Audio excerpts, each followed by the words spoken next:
All right, welcome in and welcome back, everybody, to Sports Prophet TV. This, of course, is the MLS Live podcast. We're back for Week 3 Major League Soccer discussion and picks.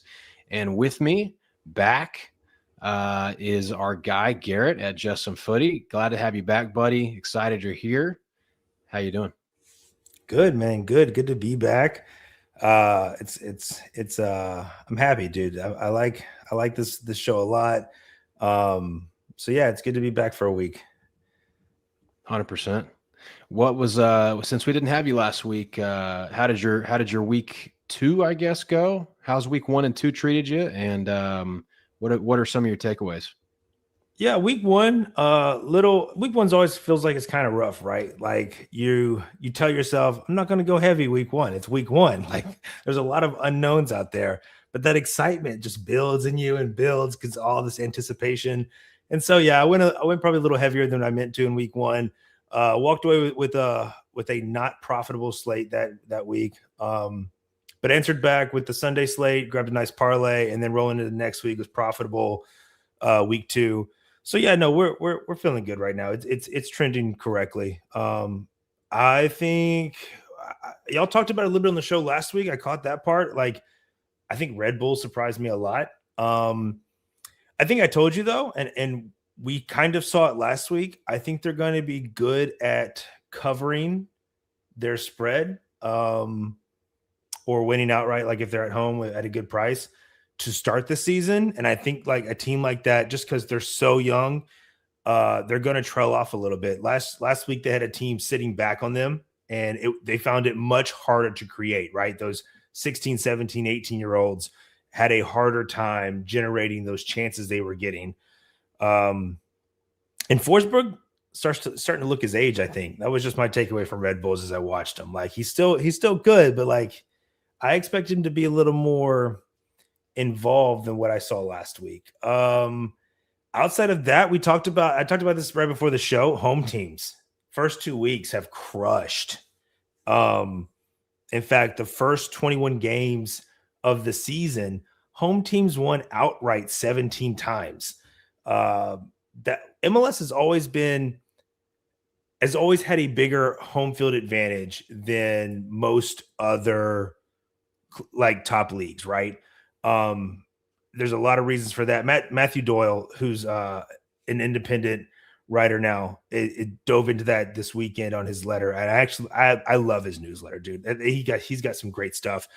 But just talked about how travel, like if you took Houston and Dallas was his example, right? Like that's a derby for us. Like that's a local derby in Texas. That would be one of the longest travel times for a Premier League team, like to play each other, like Newcastle to London, basically. And so like, but that's a derby for the US. Like it's just wild when you look at the travel times, stuff like that. So yeah, home teams crushed. That's definitely going to trail back at some point, but I don't know if it's going to be this week. When you look at these prices, we've got some, I think on the surface, attractive road teams, but they're attractive for reasons. Like we've got some big matches midweek in CONCACAF on top of home fields crushing early that I think are really suppressing these prices down right now. I told you if we didn't have these midweek slate, this would be a weekend slate that I absolutely love. I think there's a lot of potential here. However, because so many of our teams that we really like are playing midweek in huge matches for those clubs, I'm having to tone it back this week. So not as many, some more sniper-like precision here is what I'm looking for instead of, just touching all the board.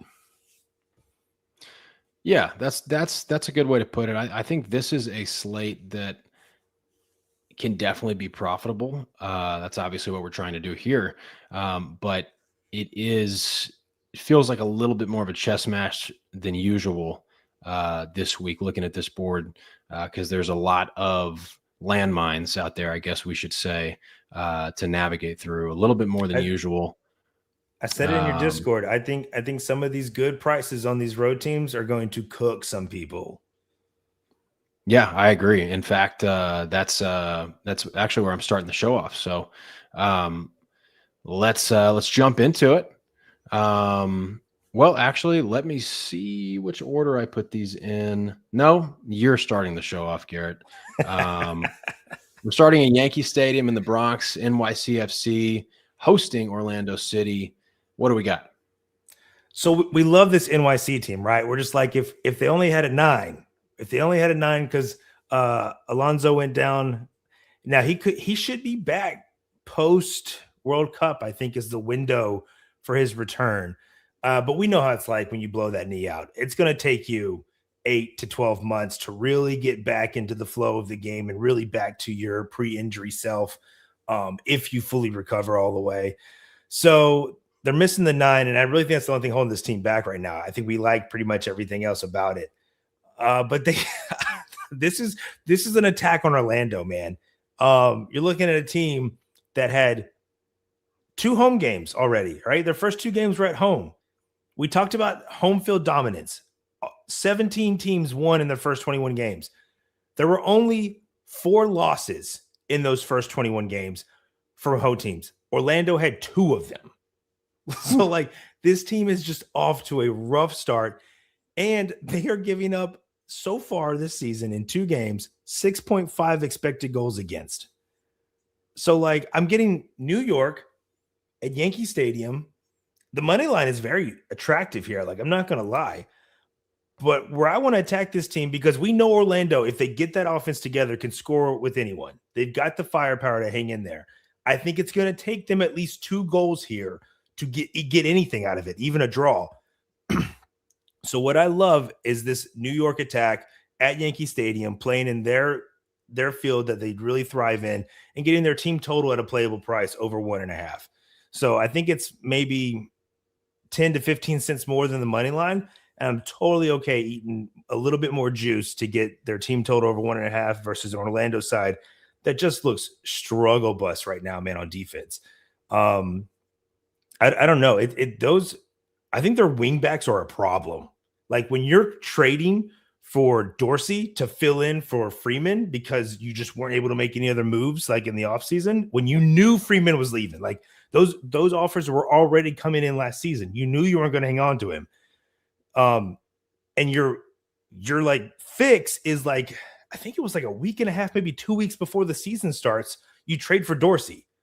Like, that just reeks to me of nothing we were working on went through. And so this is the backup. And so, yeah, when that's your fix, I think your wingbacks are an issue. And MLS teams, man, are getting more and more athletic on the wing. You just can't slouch on your wingback spots. And so I think they're going to get hurt, man. And so having that team total over 1.5 at a playable price is advantageous to me. 100%, man. This NYC team, I mean, you said it. They're missing a 9 right now, but Nico Fernandez has done a great job stepping up. Kind of leading the attack up there. Wolf is excellent. Obviously, they've got Morales still. He's very old, but he's still holding down the 10 spot, and he can still, drop dimes on people.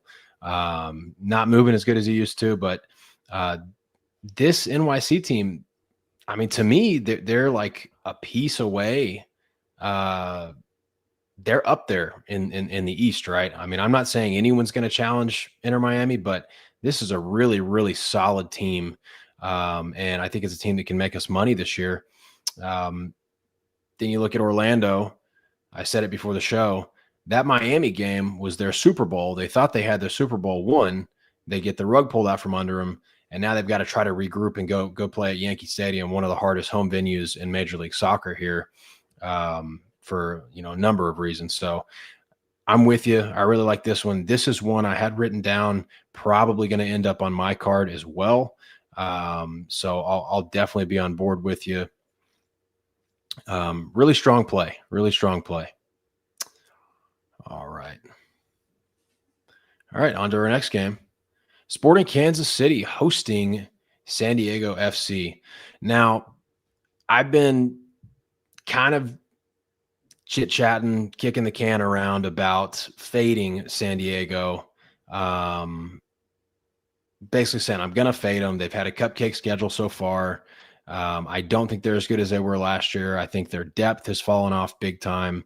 And they've got maybe the most important game in their young franchise's history next week as they host Toluca, who is, up there, maybe still the best team in Mexico when healthy. So that's a daunting game that they're looking forward to.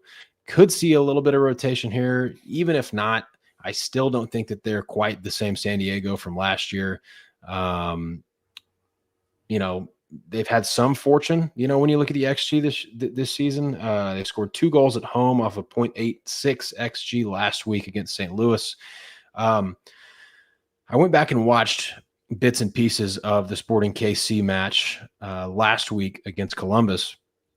I actually thought, given this is not my favorite roster in Major League Soccer. They're down there at the bottom as far it's just pure roster talent in KC. But I thought they actually looked like a decent team. They're at home. That's a big deal. But I actually didn't think that they looked horrible. So I'm going to start the San Diego fade train right now instead of waiting until they play in CONCACAF. I'll probably be fading them then too. But I'm going to go ahead. I think plus 0.75 is just a bit much for this one. I think double chance, just regular plus a half a goal would have been fair enough, and I still might have had some interest. But I like this. You get half of your risk has push protection if they lose by 1. I think this game is a draw, maybe even a sneaky surprise SKC win. I think this is a really tough spot for San Diego, because they've got to be focused on CONCACAF. That is just like an enormous game for them. So not necessarily an easy place to play here historically. And I think Kansas City, if anything, it's early enough in the season where they believe that they're good, even if they're not. So I'm back in KC here. Is this one of those road teams that you were worried about, or what do you think? I'm still trying to, because we do this, right? We do this fun game where you don't tell me your plays. So I have to really think about it in the moment. And my first gut when I saw these lines is I don't want anything to do with this matchup. I absolutely don't want San Diego, because I think you're right. I think they are going to have to potentially think about rotating some. Now the thing about San Diego, how they're built as a franchise is it's a system. They buy players who fit their system. And so I feel like they're a team that if they rotate, survive better than teams who are built on just, generational star power, right? If LAFC rotates, it's a different story. If Miami rotates, it's a different story, right? Because they just have studs without great depth. San Diego doesn't have great depth either. However, everyone that they've purchased, everyone on that team is built for that system they run. And so I think that helps a team like that a little bit. I think Sporting Kansas City, the way they looked last week, is an indictment on Columbus. And so we'll get back to that later. This isn't a game that I want to touch. Plus 0.75 is a lot though, man. I don't know. I can say this. I don't want San Diego. There's no way I'm playing anything San Diego. We just talked about the home field dominance, and how it could even continue this weekend with these, big teams having big matches midweek. So I just hate Sporting Kansas City the way they're built, right? I don't like this team. That their 2 goals were literally Jovic making a lot out of a little. One was, I think, was a rebound that just fell right to him, which, good on him. That's what he does. He felt very much like a poacher last week. It was just in the right place at the right time for just these loose balls into the box. But that's kind of his gig. That's what he does. He finds the net. So yeah, it's so hard to get a read on the San Diego side, right? So Montreal got a red card their first week, 50 minutes in. like didn't do anything. I think San Diego's expected goals against right now is maybe 0.7, 0.8, something like that, right? Yeah. Then they hosted St. Louis, whose only dangerous player in Hartle was on baby watch, so he wasn't even in the game. So like we talked about in the Discord, like there's no way St. Louis score. Like they're not scoring.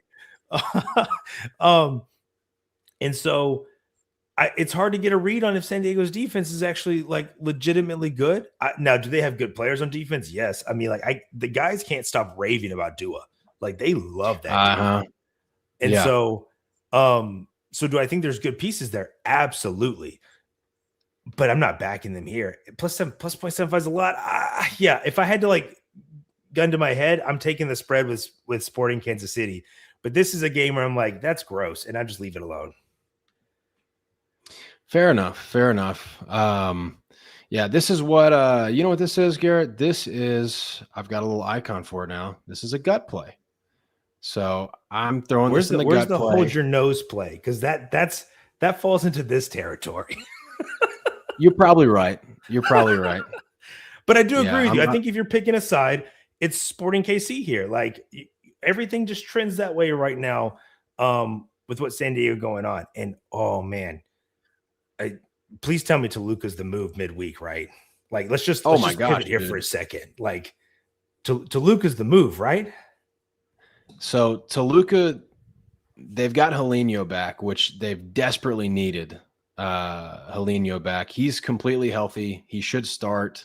So they're almost completely healthy. They don't have Vega back yet, which when he's back, that's the best attack in Mexico. But everybody else is healthy. So that's why Toluca's kind of started slower this year, and they're healthy now. Toluca is a huge move midweek against San Diego. And that's going to be, enough of a hint that I'll give anybody listening, but haven't seen lines yet, obviously, because CONCACAF takes their time, or odds makers take their time. They're going to let MLS get through the weekend. I expect it to be a pick'em.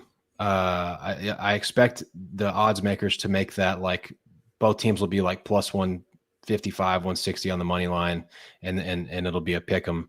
And what do we get? We get what, 2.75 goal wise? No, it'll be higher. It'll be higher. Oh, that's not what I want to hear. Yeah, just take Toluca, bro. Just take the Toluca team total. All right. I knew like you'd been itching for that match for a minute, and so I had to pick your brain about it. I'm stoked for that one, dude. That's gonna be a fun one. All right. And here we go on to our first 2-unit release of the season. If you've watched the show for the last couple of seasons, you know how our 2-unit and 3-unit plays have gone down. Historically great results last year and even in previous seasons. So let's do it, Garrett. Yeah, I didn't want to pull the trigger this early. Like this wasn't just like for a show stunt or anything. This was just a matchup that I ended up loving. As I analyzed these two teams through the first 2 weeks. I've got road Chicago. We're always road Chicago fans. It was always Columbus was the issue, right? I was like, what kind of Columbus team do we have? And I think it's a team that is really Ollie's finding his footing in the attack. He's looking good. But I think it's a team that is starting to miss some of its spine. We had guys leave the team in the offseason, retirement, stuff like that. And so yeah, I think this is a great overs look here. You're getting a solid 3 at a playable price still. I didn't know how heavy I wanted to be on this game because of weather. I've been checking the weather every day, but it looks like the storms that I was worried about as of now are supposed to be more early Saturday with just some wind and maybe some rain for that evening game. So I'm a fan of a slick pitch. Like I don't want it waterlogged, but I want that ball to float. Like I want it to glide on the pitch and let those guys run after it. That's where goals really happen. So that's what I'm hoping for here. So I love the over 3. I can see this game going a lot of different ways. So like I'm not trying to get too cute with the both teams to score plus over 2.5, anything like that. No team totals, just the over 3. I think you're probably looking at a push here, worst case. That's why I'm backing it for 2 units instead of just a regular play. But yeah, man, I like the Chicago attack. I've liked the Chicago attack for a while. It's still there. And we know that Chicago just occasionally is going to leak. That's just what they do. I think this Crew attack can score on just about anybody. I'm really liking what they're doing in that front half of the pitch. It's the back half that just has me question marks. Like I said, Sporting Kansas City, their result last weekend, I think, is an indictment on this Columbus Crew side, not so much a backing of SKC. And so I think you're going to see guys like Kuipers be able to take advantage of that. We know the Crew can attack. There's not much more I can say about it, man. Like, the Crew attack looks good to start the season. We know who Chicago is. I think this is a really good total here to be able to back. Yeah, I do too. This is definitely a matchup one. This is one they just match up nicely, not just personnel wise, but stylistically. We know Chicago. Their attack is better on the road. It was all last season. Most of those pieces are still there. It's the same system. So you can expect Chicago to be more dangerous on the road. And you're right. Columbus was suspect defensively so far this season in both games. And that's not going to get easier. This will be the best attack that Columbus has faced this season. And then you talked about Ali, right? I'm really high on that guy. I took a golden boot future on him. We'll see. They've got Rossi too, so it's a little bit of cannibalism there, but really like him. I think he's a pure finisher, just knows how to score goals. However he gets it done. So I really like him up top. I think he's a great fit for that system. And always nice to have the number at 3 because you've always got the push protection, worst case scenario. So really like this one. Excited about it. First 2 unit of the season. Fantastic. Nagbe, that's who Crew are missing. I was like, somebody retired who was very important to that midfield and that spine. And it was Darlington Nagbe, one of the best midfielders to ever play in the MLS. So yeah, it's been very evident the first 2 weeks they miss him there. That leadership, that veteran presence. 100%. I think he's actually back coaching with the team now, but not quite the same as being on the field, right? Right. All right. We move right along.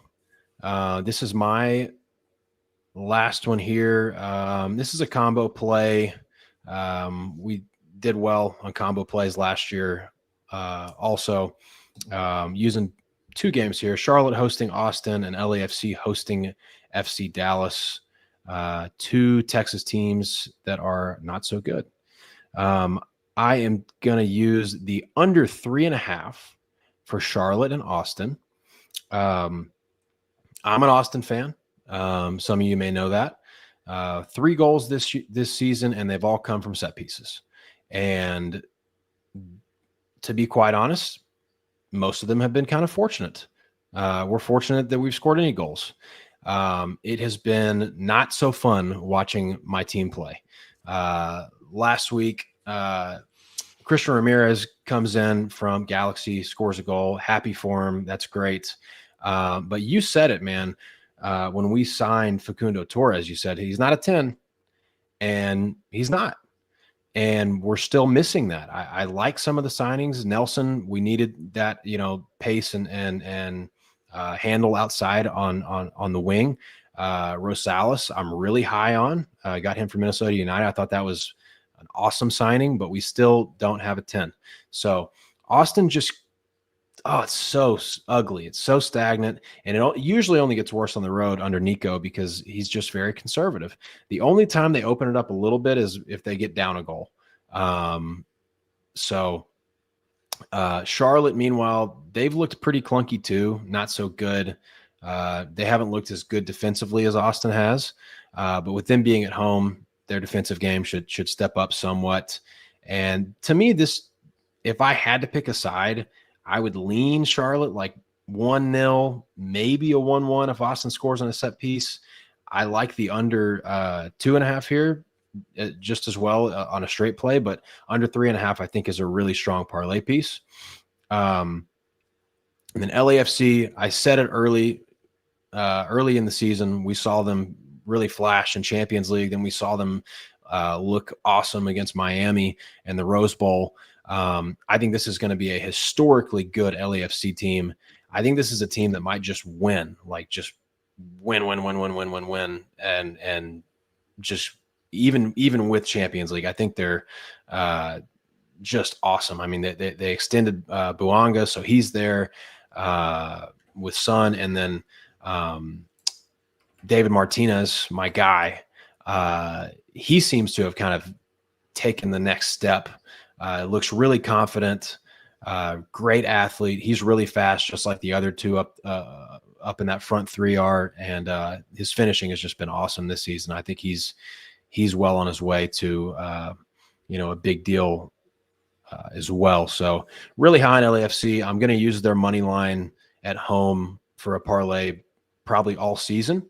I know that they've got a little bit of a look at spot. I'm not so much worried with them, especially playing Dallas. So this is my combo play for -110. The under with Charlotte, I think that's a given. I think that's a good parlay piece for anything. And if anybody's looking for a dance partner, I think that's it. Like I just there's no way you get 4 goals there. Like Charlotte can win 3-0. Like there's just no way you get 4 goals there, in my opinion. Charlotte's, like you said, struggling. They rely so much on Beal there at the 10 spot to do anything. I don't think Zaha's been great since he came in. Like definitely not worth the price tag. No. And yeah, Austin, dude, yeah, man, how our teams have taken such different trajectories. How sad. It is sad, dude, because these are two teams that clearly had issues that everyone could see that should have been addressed in the offseason and weren't. Like Abada's just not it, right? Charlotte should have tried harder to move off of his contract, open up a DP spot to bring in another winger to really, where Zaha can hurt you is if he gets you in just one-on-ones, right? But with the way this Charlotte team is set up, you're not getting that. There's no threat on the other side of the field to stretch them. And then Austin has needed a 10 since they came into existence. And the fact that they just do not pull the trigger and go get an actual 10 somewhere just baffles my mind. I love Facundo Torres. I think he's a great player. I'm glad he's back in MLS. He's just not a 10. Yeah. He does much better when you do the creating and he can attack as opposed to him having to be the creator and orchestrate everything. LAFC, big match midweek. I said it like when they played Miami, they are built to beat Miami. Like that is how they're designed to be. That is who they're designed to beat. Is Miami, somebody who's possession based, and that they can counter on. Where I think LAFC is going to have hiccups this season is against good defenses that sit back. And when you've got 10, 11 players on the side of the pitch that you're attacking, you're not going to get those counters the same way. Now, I'm interested to see how much LAFC press this season. I don't think we've really seen it outside the Miami game. And again, for me, that's in a vacuum because, again, that's a team that you'd want to press, to force mistakes, to do the counters. Like everything worked for them.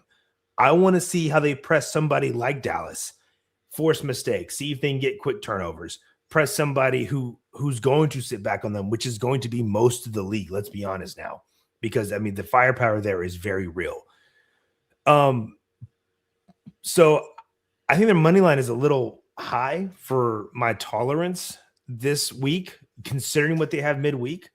Now, granted, I think we'd agree they don't have one of the harder matchups going into midweek, right?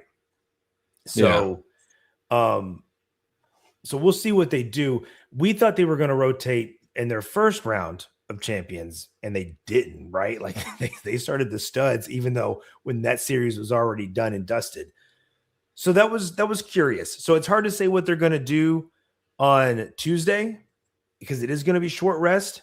I don't know, man. I don't know if they're going to do a little rotation here and a little rotation on Tuesday, or if they rotate hard Tuesday since it's the home leg. I honestly can't tell you how they're going to play because of how they've already done in Champions League already. So that would be my only concern here is it's going to be short rest for Champions League, and I don't know what they're going to do. I don't have an idea. There's no reason they should have played the studs on both legs of their first round of Champions, and they did. So I'm lost there. That's the only thing that gives me hesitancy here is I don't know what they're going to look like come Saturday. Yeah, that's totally fair. But to me, even with a little bit of rotation, I think they get it done. The price has shortened up a little bit, so I think there's definitely been some money coming on Dallas. Based on the same train of thought that you're talking about right now, potential rotation. So I think this was when I initially wrote it down. I was like, This is a play though that you could actually wait because you're going to combo this, right? You can wait till lineups come out. Let me double check the schedule real quick here before I say that. So you just do an open like parlay, right? Where the first leg is Charlotte Austin, and you just keep the second leg open. And if LA comes out strong, I think you're still going to get a similar price. Like if you grab it right when lineups come out, because like you said, the lines even come down a little bit since you took it. And so if they come out strong, I think that line just comes back to where it was at opening. So you're not missing out on value here. I do. And like if LA comes out playing their regular guys, 100%, I back that money line. No issues. I love Musa, but Musa ain't carrying this Dallas team past LA when they're fully in juggernaut mode. So yeah, it's just the unknowns for me. That's all. But that's another way to play it. If people are looking like, how do I get in on this and try to, I guess, give me the most security? Because I think there's other good legs for MLS this week as well, if you're looking for dance partners. For sure. The one thing I will say, and I think I mentioned it in the Discord a while back, big props to this LAFC front office because they have made some moves that I wasn't necessarily so sure about that have really worked out. One move that's been really nice this season is the Estacao guy from Porto. He was like a regular starter in Porto for a while and then kind of fell out of favor. And then he was kind of like an end of game rotation guy. And he's been a perfect fit so far because like he's really, really close to that like way up high level. But like LAFC is like the perfect spot for him because like he still has the drive to like really be the best he can be. Like he's not somebody that's going to come in like Zaha, like you said, that comes in and, well, I'm Zaha. And so, I'm going to, play down or whatever. Now this LAFC is doing it right. Let me ask you about LAFC because I know you love this kid. Is this the Martinez breakout season? Oh, for sure, bro. Because if it is, I promise you this is your last season seeing him in MLS. I think it is. I think it is the last season. The only thing that could save him, maybe, is that Buanga and Son are there. So it's like, how many goals can you score with those other two guys on the field? Like he could have a great season and like perform and just like look like a monster and not necessarily have the stat box to show for it. So maybe that happens, but you can see it. Like watch the guy play. Like he's taking the next step, dude. There's a reason why he's arguably the best prospect to come out of Venezuela, maybe ever. And like, that's not me saying that. That's people who know their stuff saying that. Yeah, I mean, I've been high on him for a while, so that's I can't necessarily disagree there. He's a great athlete, and he's gotten stronger. Like he's like that. He's gotten a little more explosive, a little stronger, a little more confident. Like he's really coming into his own. So I think that's the perfect.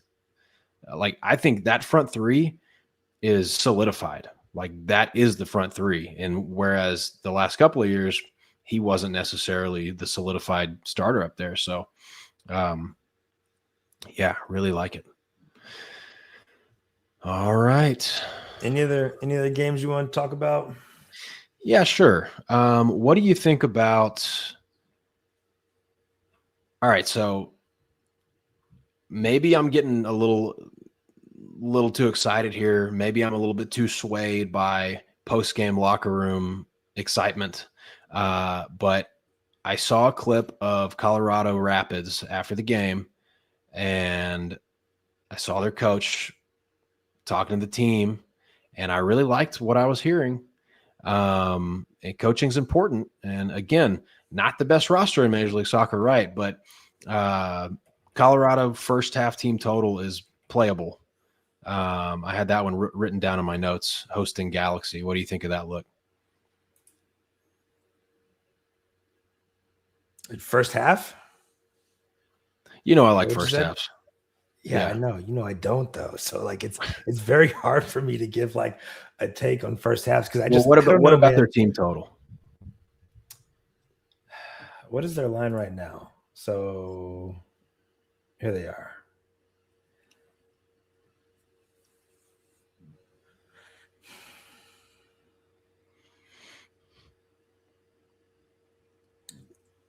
Maybe team total. It's not a lineup I love because I think their wings are garbage.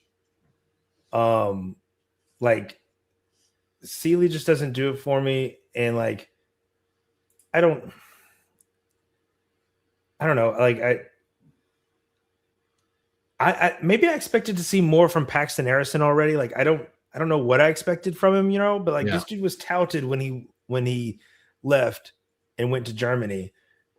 And like he's not that teenager anymore, right? No, like he's 22. And so I don't know. I don't know, man. Not a great roster, but spot wise, I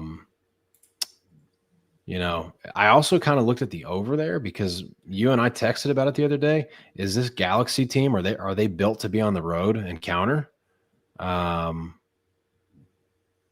I mean, Galaxy's built to counter anywhere. Like that's what they're progressing into. That's why they went out and got Klaus to fill in as like a false nine creator with super slow Ruiz there, right?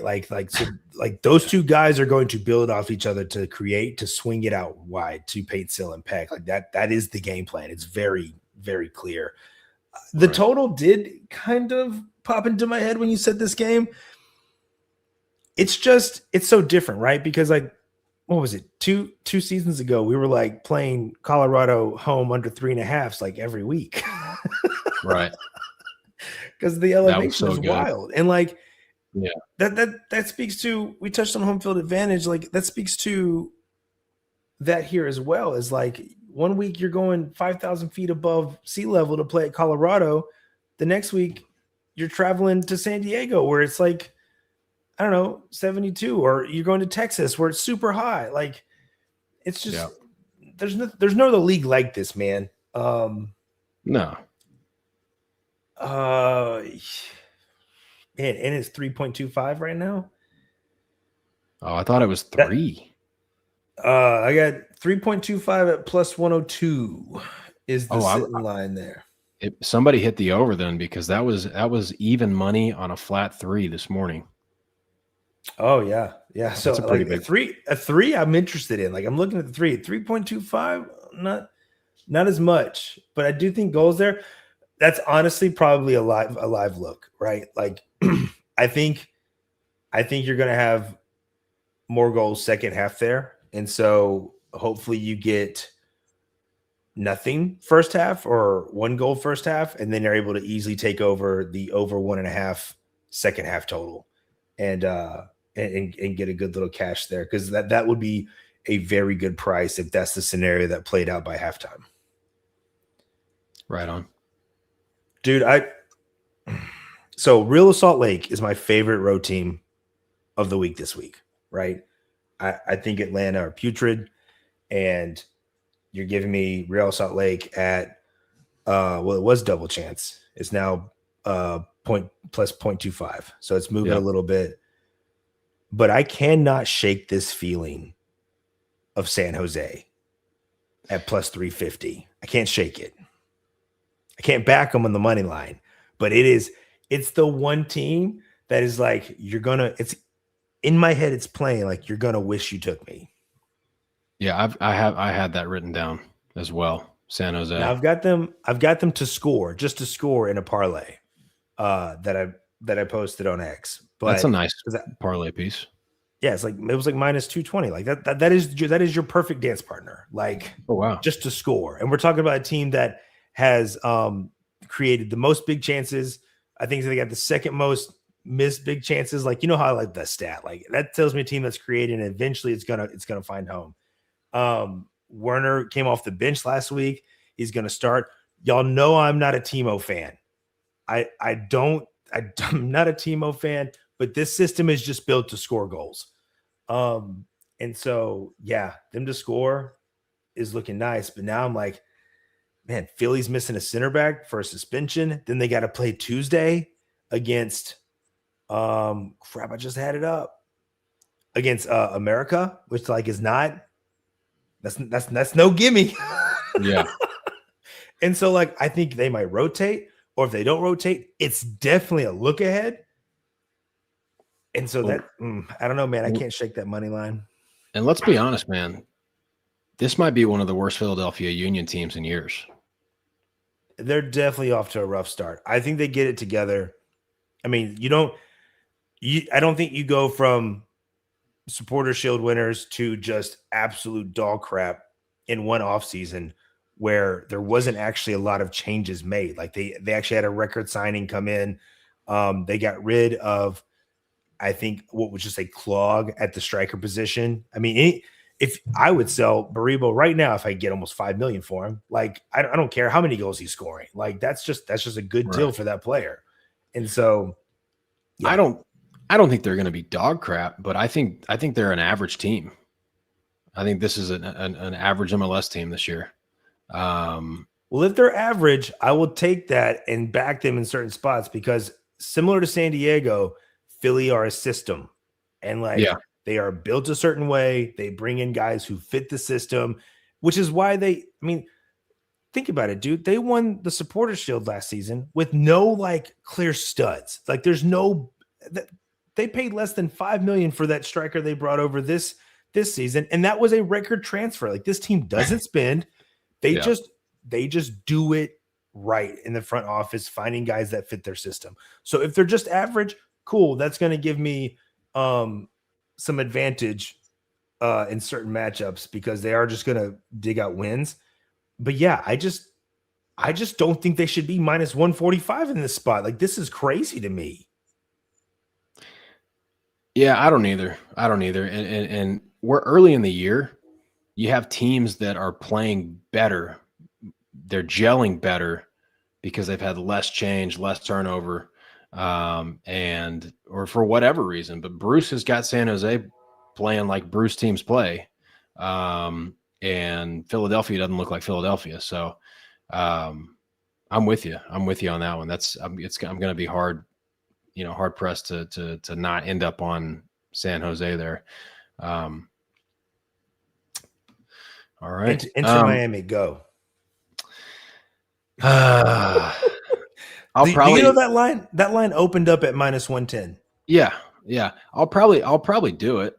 I'll probably do it to be honest with you, but they've got Nashville and Champions Cup. And honestly, let's be honest about Miami. They came back and won against Orlando, kind of a shaky looking Orlando team, just on talent. It was just the talent on the field just overwhelmed Orlando. It wasn't this polished, shiny Inter Miami that looked, like beautiful soccer like we saw at times last year. It was clunky at times. Like DePaul, Berterami, they didn't even know where they were half the time. So Berterame is interesting to me, because I'm like, that dude's got to find out where he fits here. Like, this is Messi's team. You got to find out where you fit on it. And he needs to do that sooner rather than later. DePaul, man, what DePaul is clearly not Busquets. Like, and Yeah. I mean, but I mean, I don't even know if that's fair, right? Busquets is one of the all-time great ball playing midfielders, like ever in the history of the sport.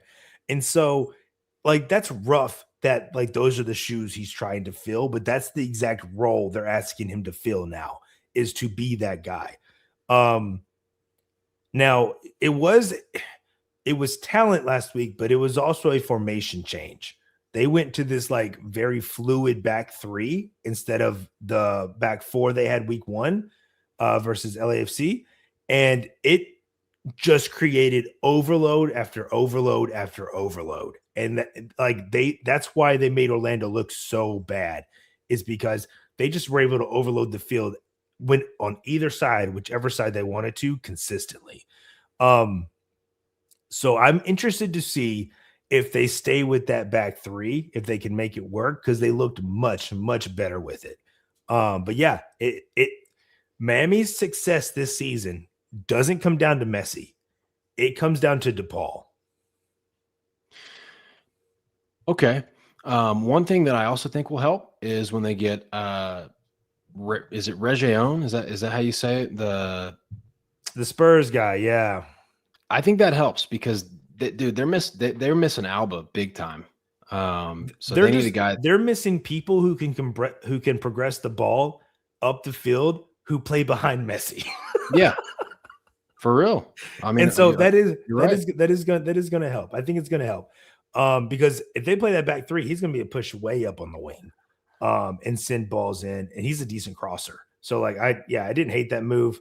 But I think Miami is who we think they are going forward. I think you saw a switch. It was, again, if you give me Miami LAFC in the MLS final, I will back LAFC. Like that, they are built to beat that team. Yeah. I will back Miami versus just about anyone else. Fair enough. I will err on the side of caution a little bit with them. I think I'm going to be real interested in live looks on this Miami team. That's how I played the game against Orlando. I don't want to pay a premium for them until I see them really click on a regular basis, because I think they've got some kinks to work out. And I mean, how many times last year were we able to take Miami money line at halftime? A lot. And it was like 3-0 by the 58th minute. Yeah. It was automatic. So if we get that again, I won't complain. All righty. All right, folks. 4 official show plays, first 2-unit release of the season. Straight to you guys. Thanks for tuning in. If you did, like the video, please, so more people can see it. Subscribe to the channel. Here are our ats on X. Make sure you follow Garrett at JSomeFooty. He has additional plays and content that he puts out for MLS. This is our time of the year, so let's crush it. Garrett, anything? No, as always, good to be back. Hopefully I'll be back again soon. Not sure exactly when. Schedule is just wild these days. But I always love when I come back here. I love doing this show. It's always fun. As always, best of luck to whatever you're on, whether you're fade, whatever. It's all good love here. And so thank y'all so much for tuning in and supporting. See you guys next week.